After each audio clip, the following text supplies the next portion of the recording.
How much do you actually want to find the right girlfriend or wife? The first ingredient when it comes to achieving any outcome in your life is desire. If you've ever read books like Think and Grow Rich, then you learned the formula of desire plus consistent and strategic action over time. You first have to visualize the successful achievement of given outcome in your mind, feel it, be there, and then back it up with strategic action. Now, a lot of people take this too far who watch The Secret, and they think they can magically manifest something into their living room by just thinking about it and aligning with the universe. That's not quite how it works.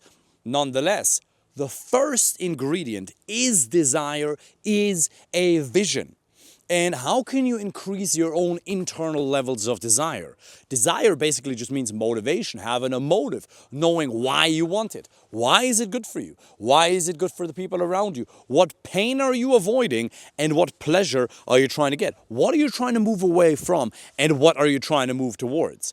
If you're not taking action towards something, it is not because you're not motivated. You are motivated not to take action, or the positive vision within yourself simply isn't strong enough, or you have conflicting values. Today I want to give you a couple of really powerful strategies that you can use to get yourself to take strategic and consistent action to find the right girlfriend or wife. And by the way, these patterns, these methods, these tools that you will learn here today, you can apply to most other areas in your life as well. The first one is visualizing what you want and then immediately switching to why you actually want it. Why should it be a must as opposed to just a should? Yeah, I really should do something about it, but you never actually do. Tony Robbins says this. Most people simply should all over themselves, but they never actually achieve the outcome. If you want to quickly jump into action, having your back against the wall, burning the boat, so to speak, is the first step. In other words, you ask yourself, what is going to happen if I don't achieve this outcome? What has it cost me in the past? What is it costing me in the present? And what is it going to cost me in the future? Once you get absolute clarity on this and you get immediate and overwhelming pain associated to not finding the right girlfriend or wife, for example, then you will start moving in that direction. You've realized this, that in your business or your career, when you were actually quite stressed and you feared not hitting a certain deadline, not getting the job, not getting the deal, losing weight, there was some pain stimulus, some degree of dissatisfaction that moved you into action. So ask yourself, what has it cost me in the past? What is it costing you right now? How is it impacting the other areas in your life? Because, by the way, having a beautiful woman by your side is going to make you more productive. What is it costing you in terms of the most important thing, your happiness? What is life ultimately about? It's happiness and meaning. Happiness is you being happy. Meaning refers to making other people happy, reducing the suffering for other people, and making other people happy. How is it good for the people around you for you to be in a fulfilling relationship? Well, very simply, you impact people energetically. If you think your children or the people around you are simply impacted by the words you utter, that's not the case. They pick up on your mood, they pick up on your mental and your emotional state, which is largely influenced by your needs being met or not. If your need for love and connection is sufficiently met, you show up as an entirely different person. You are a role model for everybody in your life. You do not exist in solitude. If you think that finding the right girlfriend or wife is just for you, you are gravely mistaken, my friend. Finding the right one heavily impacts everybody in your life, because if you don't, what's going to happen in the future? You're not going to be okay with being alone forever. You will settle. You'll settle for an average relationship. And then somebody like you, an achiever, will realize, oh, I could have done better. And then it'll start eating away at you. Most men live lives of quiet desperation. That's what Henry David Thoreau says. And it's true. Walk down the road. Look most men in their eyes. And you see the person that they're with, there's either something rotten in the relationship, or quite frankly, they're not with the right person because they've never chosen that person from abundance, because they never created the desired outcome in their mind as a vision first, and then they didn't back it up with strategic action. Why? Because they never took charge of creating an internal lasting state of motivation by one, turning on away from desire. What has it cost you in the past? What is it costing you right now? What is it going to cost you and everybody else around you in the future? And remember, science is very clear. The number one source of happiness for us in our lives is relationships. Having the right person by your side and spending time with quality male friends, which is something I talk about all the time as well. Really go into it. How is it going to impact your health? How is it going to impact your time management? How is it going to impact all areas of your life? And then ask yourself, what would my life be like if I did have that person in my life? Somebody I'm really physically attracted to, where the intimacy is great. We're aligned on our values. We're aligned on how we want to raise children. What would that feel like every single day, waking up, you turn over and there's that person who's happy to be with you. You connect intimately, spiritually, emotionally. What would that be like? Part of the reason you're not motivated is you haven't even allowed yourself to dream. Dream up that vision in your mind.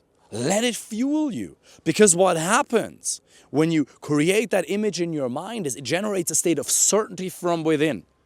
That state of internal certainty that's generated from visualizing allows you to take action in the first place. Because for you to take action towards a desired goal, you have to believe that it's possible. The first step to believing that it's possible is creating the vision in your mind, because your brain can't properly distinguish between something being actually real or you just visualizing it.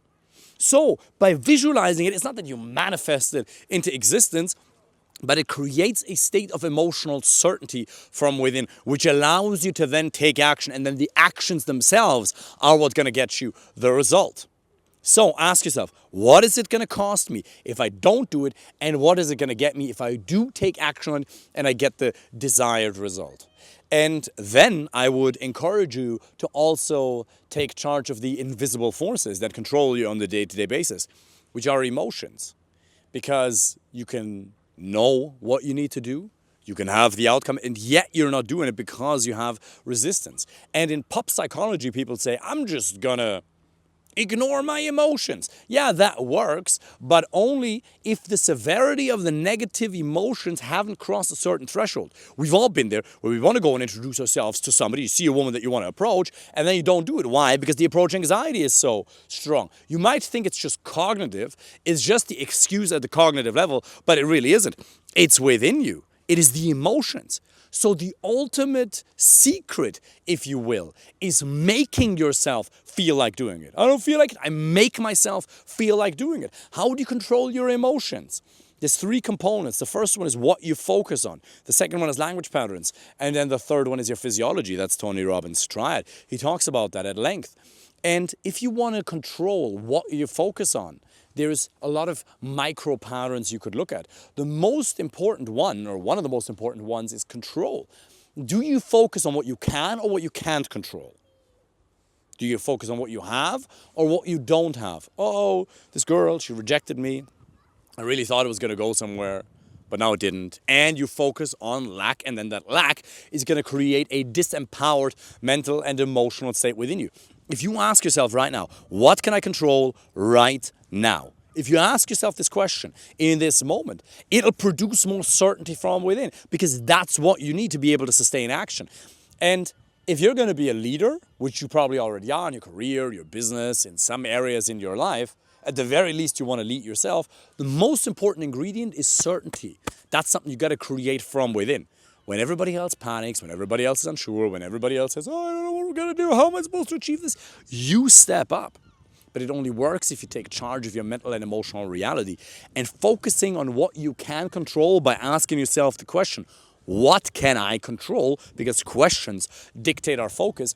That produces the certainty within you that's required to take strategic action. The second component is your mental and emotional dialogue, or your inner dialogue rather. How do you talk to yourself? Are you your own best friend, or are you constantly overly critical? Would you want to live in your own head if you had a choice? Imagine you talk to your best friend the way you talk to yourself. How long would that relationship last?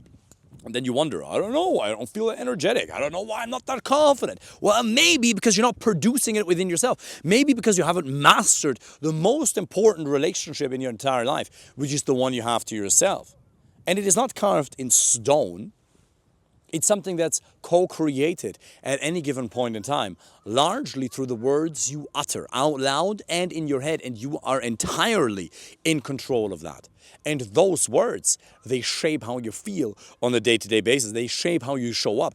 They shape your outcomes in the end.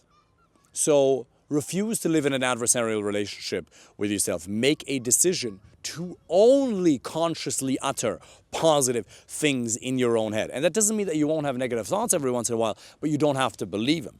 And then the last part of the triad is physiology. How do you feel on a day-to-day basis? Or rather, how do you use your body on a day-to-day basis?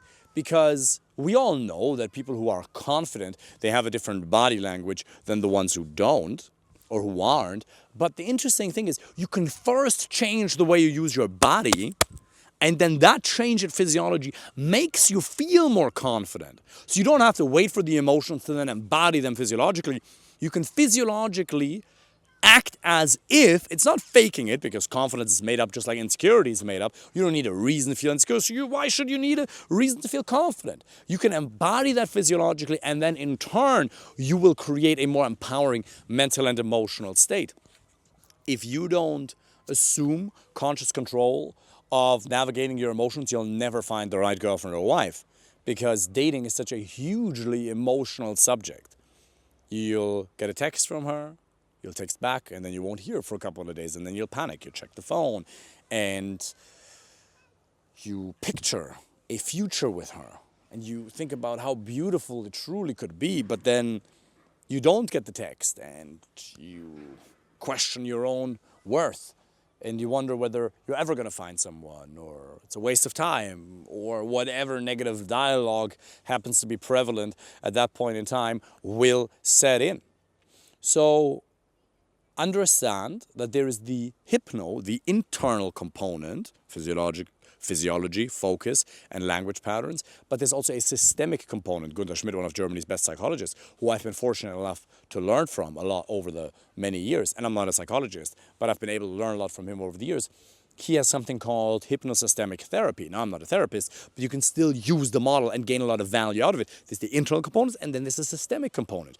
Another hugely important factor that's going to allow you to take action at a systemic level is quality male friends. Simply by spending time with quality male friends, it changes your neurochemistry. Oxytocin release, testosterone release.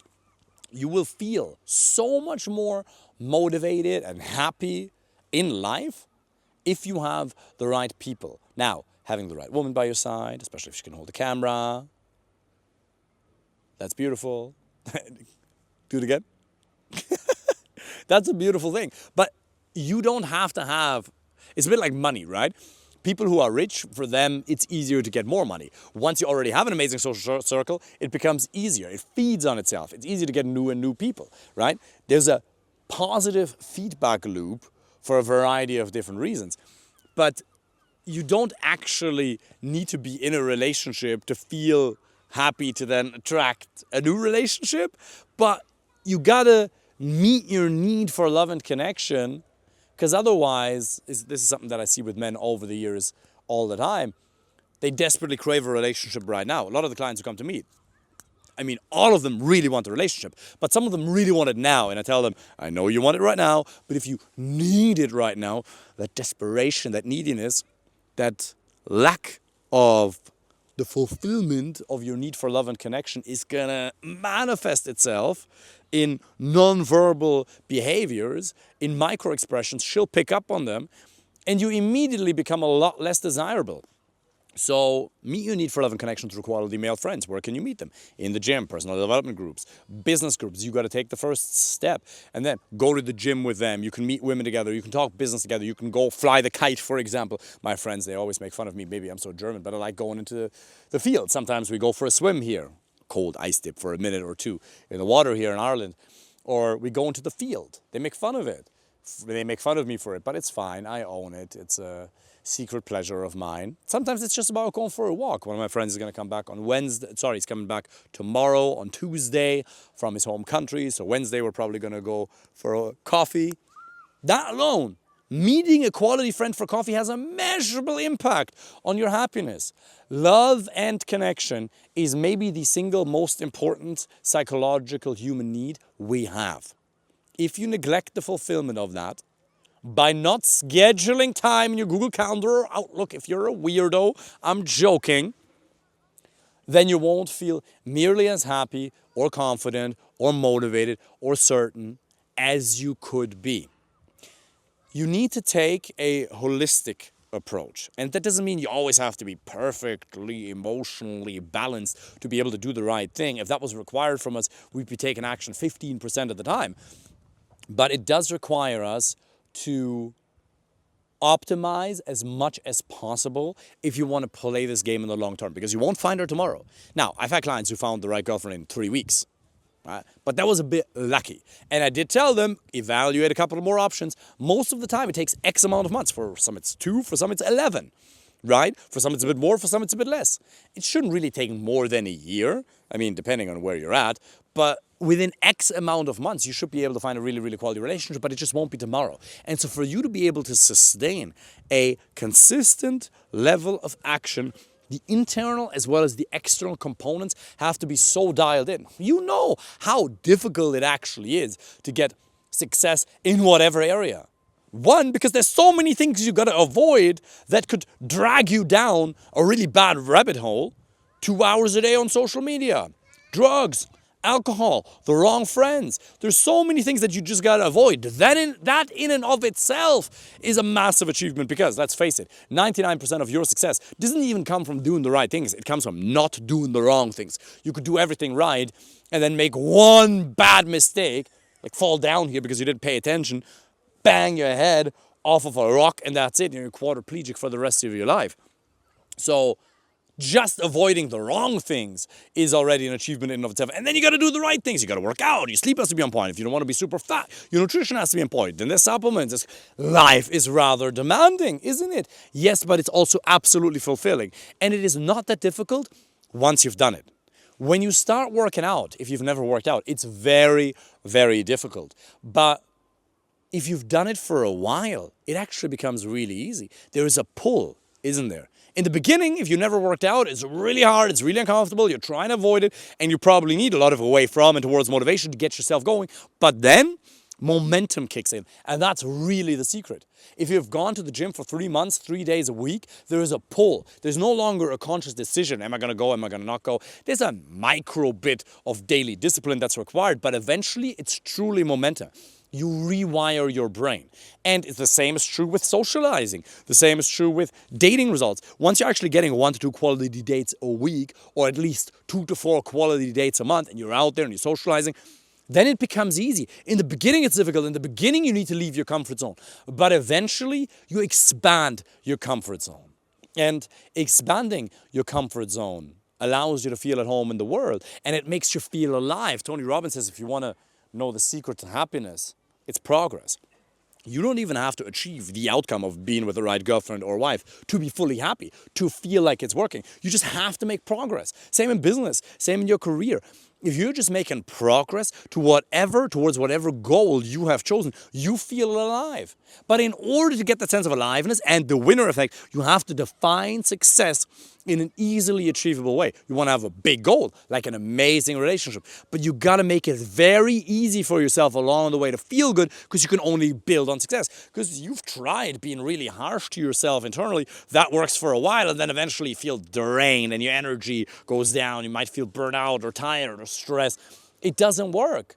You can only build on success, on an internal, emotional, and mental base of success, which comes from setting milestones, chunking the big goal down into many little goals, saying, okay, this is the right girlfriend that I want. Okay, first maybe I should write down my must-haves, nice-to-haves, deal breakers. Okay, cool. What are 20 reasons as to why it would be the greatest gift on earth for her to be with me? Okay, great. Now then I got to use the different channels that are available to me. Online dating, dating apps, Instagram, in-person approaches. Cool. Now I'm getting dates. Now I'm working on my communication skills. Very simple, very systematic. Once you make that level of progress, you feel alive and you actually believe that it's possible. But coming full circle, it starts with the vision and with the desire. That is the one thing that's going to carry you, because most people give up and most people settle. Look around. They settle for a job that they're not happy with, for a career that they're not happy with, or a relationship that they're not happy with.